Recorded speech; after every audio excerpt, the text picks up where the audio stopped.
Eh, Baik, teman-teman sekalian, saya boleh membacakan langsung informasi per hari ini tanggal 9 Juni 2020 tentang perkembangan kasus COVID-19 di Sumatera Selatan. Jumlah ODP adalah 7.071 orang, jumlah ODP adalah yang sudah selesai pemantauan 5.172. Jadi sekarang masih tersisa dalam pemantauan 1.899. Adapun jumlah PDP keseluruhan dari awal dulu adalah 701, yang sudah selesai pengawasan 286, sehingga hari ini masih ada dalam pengawasan 415 orang. Kasus konfirmasi positif per hari ini bertambah 30 orang.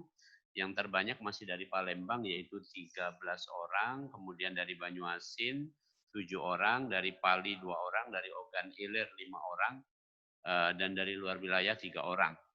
Kemudian seluruh kasus positif kita menghitungnya begini. Seluruh kasus positif adalah sekarang jumlahnya 1.188.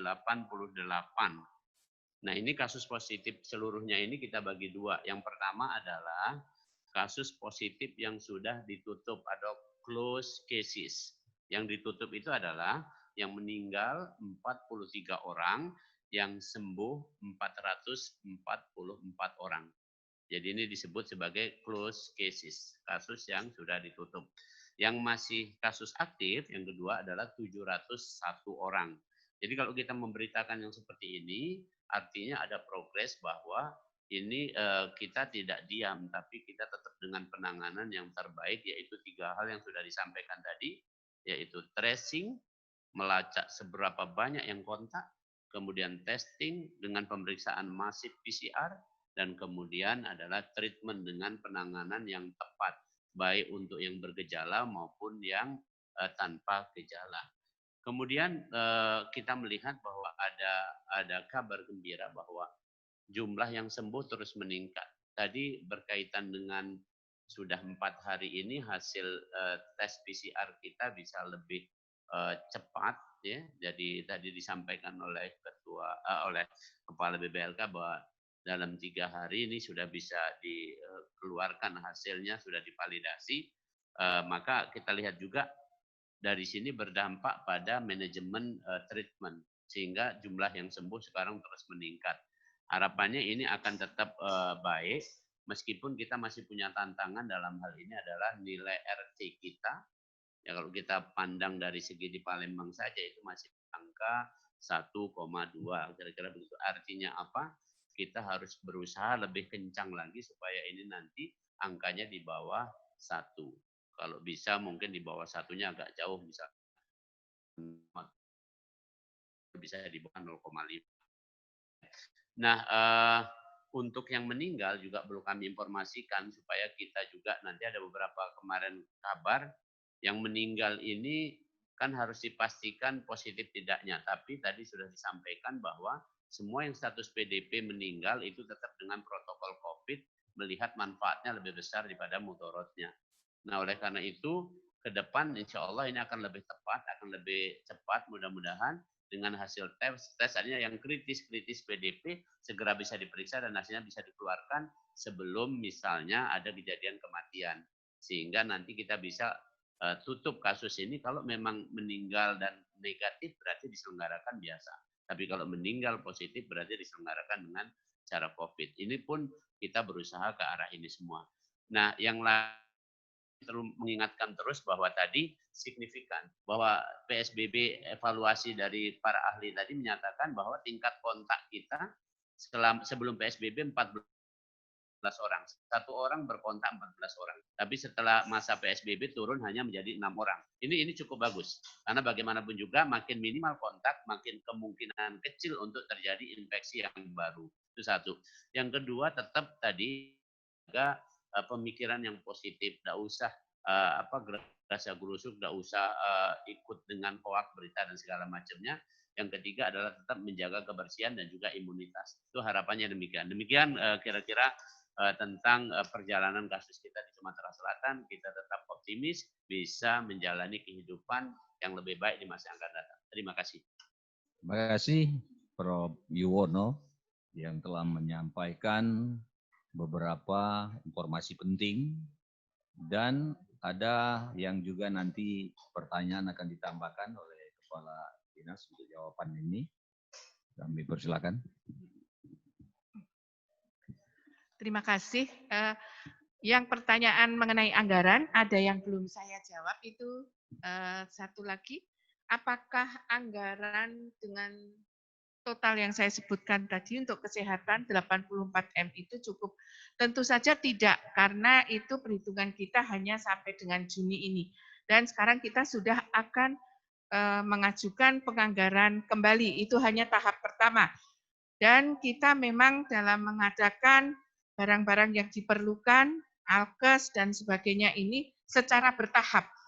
Karena kita tidak bisa memprediksi secara persis kondisi ini tanpa melihat data yang real. Namun pada prinsipnya kabupaten kota apabila ada kekurangan mengajukan ke provinsi tentu kita bantu, termasuk juga obat-obatan. Dan ini tahap pertama ini untuk insentif juga baru untuk 1 bulan. Dan demikian juga biaya untuk Wisma Atlet, itu juga baru 1 bulan. Tentunya untuk berikutnya kita ajukan kembali dana tersebut. Tidak hanya Wisma Atlet, ada lagi yang dipersiapkan yaitu Swarnadwipa untuk tempat khusus tenaga medis yang masih bekerja dan ingin tinggalnya tidak di rumah, bisa juga sebagai tempat istirahat. Ini juga kita siapkan termasuk dana yang pertama, tapi tentunya untuk waktu jangka kurang lebih 1 sampai 2 bulan. Hal-hal yang lain seperti laboratorium, tentunya ini juga memerlukan terus bahan reagensia pendukung, mengingat tracing kita yang sangat agresif, sehingga bantuan dari pusat untuk BPLK Palembang selama ini itu tidak mencukupi. Kemudian APD untuk RSMH juga demikian yang kebutuhannya paling besar karena paling banyak menangani pasien COVID untuk kasus yang khusus berat. Kadang-kadang kita membantu RSMH itu sudah beberapa kali jumlahnya ribuan. Ya. Sekali minta bantu itu 2.000, 1.500 karena kebutuhan sehari pun cukup besar untuk RSMH. Kemudian rumah sakit yang lain yang masih memerlukan bantuan juga kita bantu. Sebagian kita bantu melalui Dinas Kesehatan Kabupaten Kota. Saya kira itu saja. Kalau masih ada pertanyaan lagi? Mana? Mobile swab. Oh iya. Mengenai mobile swab. Mobile swab kita sedang mengajukan bantuan ke BNPB, ke gugus tugas pusat. Suratnya baru 3 hari yang lalu ditandatangani Bapak Gubernur, dan kita minta bantuan LO kita, Pak Antoni, LO dari gugus tugas pusat, untuk membantu agar ini bisa direalisasikan.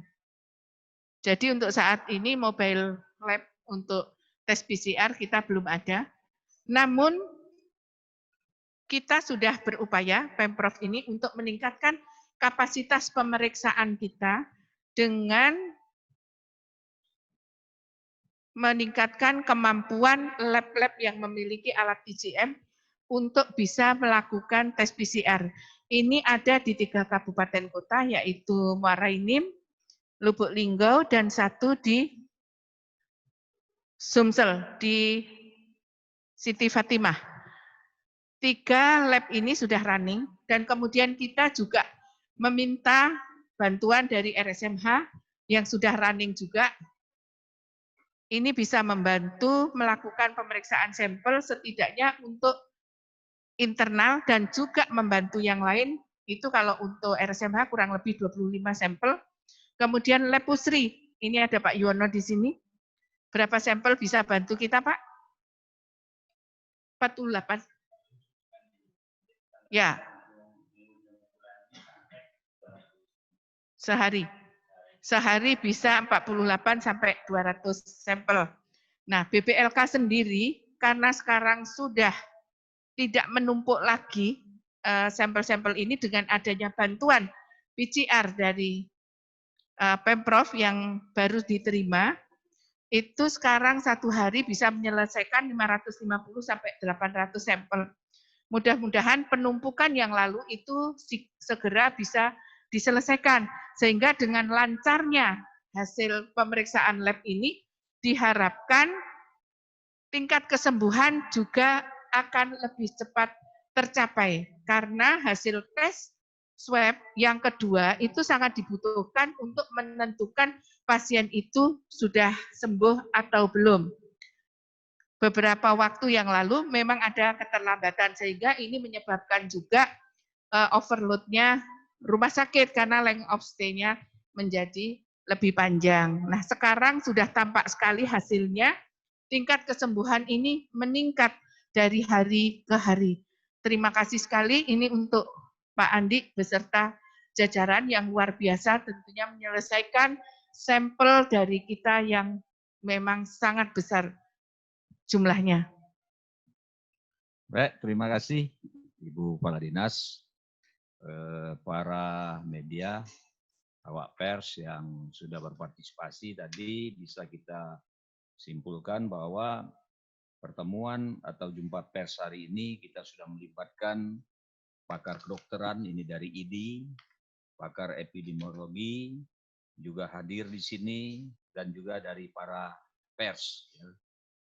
Kemudian kolaborasi dari Pentahelix berbasis komunitas tadi tentunya tracing, testing, dan treat. Apapun itu bentuknya, kita melihat dari tingkat kepatuhan dan ketaatan masyarakat dalam hasilan menuju masyarakat yang produktif 19, kedisiplinan dan kesadaran kolektif harapan kita.